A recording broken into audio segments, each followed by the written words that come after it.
Grounded 2 is one of the most anticipated games of the summer of 2025, and it hits for everyone on Tuesday, July 29th. Unless you're on PlayStation or Nintendo consoles. With that in mind, let's comb through some of the features and announcements that have been made so far. First, the official announcement trailer gave us a glance at several things worthy of our feral excitement. From the get-go, we're exposed to a variety of new bugs on the new map, roughly 2 years after the story we all know and love in Grounded 1. Confirmed creatures include the scorpion, the caterpillar, the butterfly, the praying mantis, and the cockroach. And I guess whatever the heck this thing is. In addition to new armor sets and plausible poses, we'll also get fresh interpretations of biomes in the new Brook Hollow Park map setting. Overall, this trailer showcases just enough to create feverish hype in all of us and withholds just enough information to keep us wanting more.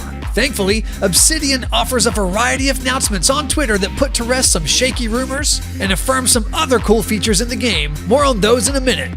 But first, let's talk about buggies! In an interview with Xbox Podcast, where much of this gameplay footage was taken, the devs shared that mounts have been a fan request since the original Grounded title was released. We know that certain buggies can fight, cut down grass, and gather grass. Additionally, you can place blueprints from your buggy, build things from your buggy, eat, drink, manage both yours and your buggy's inventory, and you can hop off and sick it on enemy bugs like an obedient dog. The Red Ant Soldier has a unique feature as well. Check out this clip from the Xbox Podcast. You can actually go into anthills with the buggy, and then the other ants won't attack you. But it makes it feel kind of like this off-road ATV underground experience that you get from an exploration standpoint as well.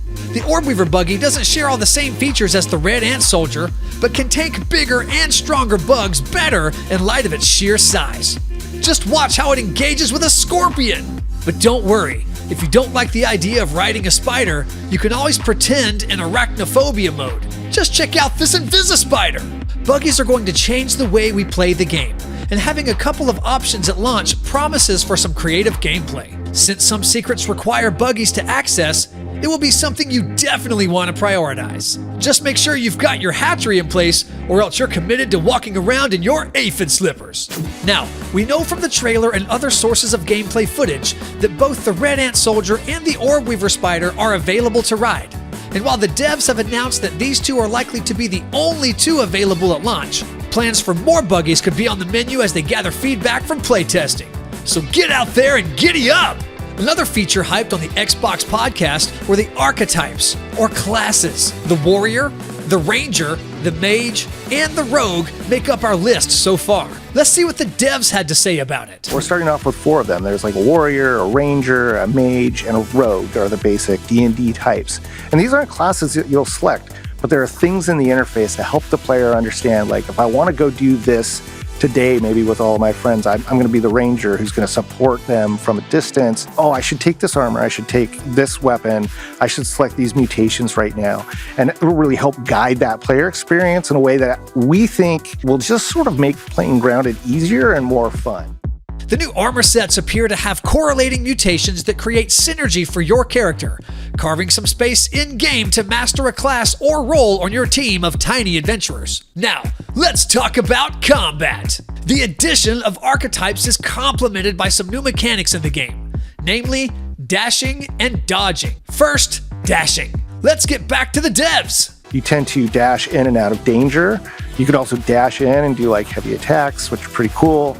Dashing will be a fun feature, especially for our left-click happy yardigans who will risk dying for a clip of a one-shot kill. The second rumored combat mechanic is dodging. While we've all spent countless hours mastering our perfect block, we can all agree that a button to dodge out of the way could have saved our tiny butts a number of times. IGN gave us a summary from author Rebecca Valentine, who learned after some extended gameplay that dodging in combat was a feature that felt so smooth she didn't notice at first. A mechanic like this, paired with dashing, will make way for our melee archetypes to hold some real sway in our early game choices. Another helpful feature that Rebecca from IGN covers is the Omni-Tool. We noticed Grounded Twitter highlighting what it looks like, but the article from IGN suggests that it might replace your axe, hammer, and/or your shovel. Additionally, it's clear from Twitter that it won't be equipped, and it will not occupy inventory space. This quality of life feature is one to be celebrated. Now, There are a lot of theories as to what we might expect from the story. We know from the devs that the main storyline is a fair bit longer than the original title. For our game preview launch, it is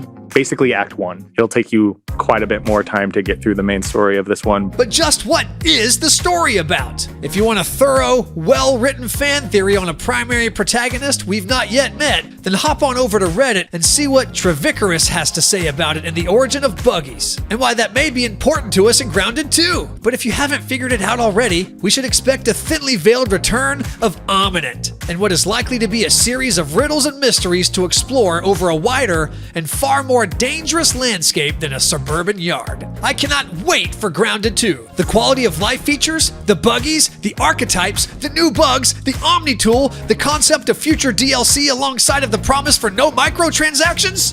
Wait, can both of those be true? I don't know. Anyway, this game promises to deliver on a bigger, badder, and buggier experience than we've yet to encounter. I look forward to getting my copy on July 29th and kicking off with a cinematic gameplay adventure. So be sure to subscribe and see what's what, and we'll see you in Brook Hollow. Let's do this!